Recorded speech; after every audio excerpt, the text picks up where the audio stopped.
Bismillahirrahmanirrahim. Selamun aleyküm və rəhmətullahi və bərəkatuhu. Şübhə edirlər ki, İmam Hüseyn əleyhissalamla Yezid lənətə gəlmiş əmioğluluq əlaqələri vardı və onların o döyüşləri, o müharibələrinin bizə heç bir dəxli yoxdur. Onlar bir ailə idilər, bir qohum idilər ki, bir-biri ilə belə bir müharibə etdilər. Əvvəla İmam Hüseyn əleyhissalamla Yezidin ataları bir-biri ilə qardaş deyildi ki, bunlar əmioğlu olsun bir-biri ilə. Amma əgər bu şübhələri edənlərin qəsdi, bunların, yəni İmam Hüseyn əleyhissalamla Yezidin ulu babalarının bir-biri ilə qardaşlığı vardı, yoxdur, bundadırsa, o zaman biz Həzrət Peyğəmbərimiz sallallahu aleyhi və səlləmin ulu cəddindən başlayıb araşdıracağıq. Peyğəmbərimizin ulu cəddinin adı Əbdülmənaf idi. Əbdülmənafın oğlanlarının birinin adı Haşim olubdur, birinin adı Əbdüşəms olubdur. Haşimin oğlu Əbdülmüttəlib olubdur. Əbdülmüttəlibin neçə oğlu olubdu? Onun birinin adı Əbdullah, birinin adı Əbu Talib olubdu. Əbdullahın oğlunun adı Həzrət Peyğəmbərimiz Həzrət Muhammed Mustafa sallallahu aleyhi və səlləmdir.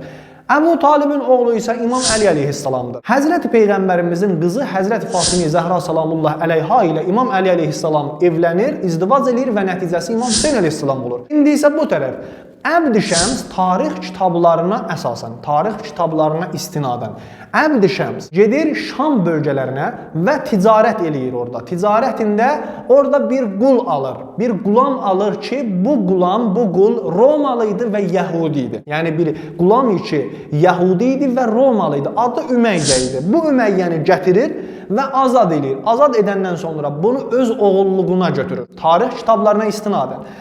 Öz oğulluğuna götürür bunu və bu Ümeyyənin bir oğlu olur adı Hərb, bu Hərbin oğlu olur adı Səxr ya həmən Əbu Süfyan. Bu Əbu Süfyanın bir oğlu olur adı Muaviyə. Əlbəttə necə oğlu olur Muaviyə? Bunun nisbət verirlər Əbu Süfyana. Yəni Ziməxşəri Əhl-i Təsənnün alimlərindən biri Rəbiül Əbrar kitabının 4-cü cildində deyir ki, Hind, Səxrin arvadı. Bu qadın zinakar idi, bədkarə idi, əxlaqsız bir qadın idi. Neçə kişi ilə olardı bu? Və Muaviyə dünyaya gələndə Hindidən neçə kişi gəldi, Muaviyəni özünə nisbət verdi. İddia etdi ki, Muaviyə mənim oğlumdur. 4-5 kişi, Ziməxşəri gətirir ki, 4-5 kişi gəldi, iddia etdi ki, Muaviyə mənim oğlumdur. Yəni nə? Yəni Muaviyə zinazadədir. Bunun nəsəbi bilinmir kimdir. Burada nisbət verilibdi Əbu Süfyana. Çünki Əbu Süfyanın sözünün dəyəri var idi, sözü ötürdü oradakı insanların arasında. Ona görə də nisbət verildi Əbu Süfyana. Muaviyənin bir oğlu olur, adı Yezid. Bu Yezid də yenə də eynən atası kimi nəsəbi məlum deyil. Yəni Yezid də yenə də nisbət verirlər. Deyirlər ki, Yezid ibn Muaviyə. Yezid ibn Muaviyə deyirlər, amma həqiqətdə tarix kitablarında deyilir ki, bu Yezidin atası da yenə də məlum deyil. Bilinmir Əmrasdır, bilinmir Muaviyədir, bilinmir başqası. 4-5 kişi yenə də bunun üstündə ixtilaf olunubdur. Yəni Yezid də zinazadə birisidir. İndi siz deyin, burada İmam Hüseyn əleyhissalamla Yezidin nə əlaqəsi var, nə əmioğluluq əlaqəsi var? Belə bir şey ola bilər? Xeyr. Qətiən yoxdur burada. Əzizlər, buna görə də bu şübhə kökündən batildir, yalan bir söz söhbətdir. Bunu ortaya atırlar. Buna görə ki, İmam Hüseyn əleyhissalamın o əzəmətli qiyamını dəyərsizləşdirərlər, gətirsinlər aşağı.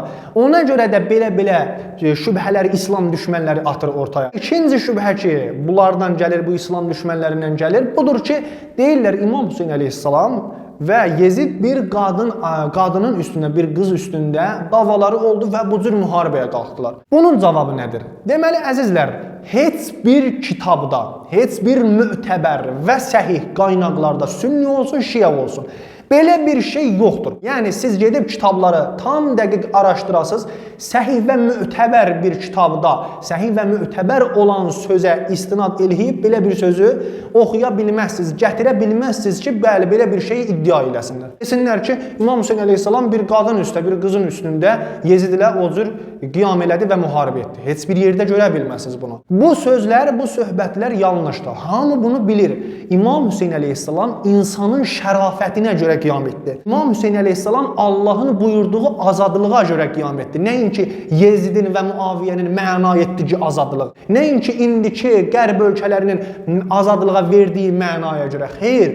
İmam Hüseyn əleyhissalamın qiyamı haqq və ədalətə görə, yəni bəşəriyyətin arasında haqq və ədalət qalsın deyə qiyam etdi. Üçüncü şübhə isə bu İslam düşmənlər eləyir. O da budur ki, İmam Hüseyn əleyhissalamı deyirlər hökumətə görə, hətta bunu İslam dininə özlərinə nisbət verən insanlar var.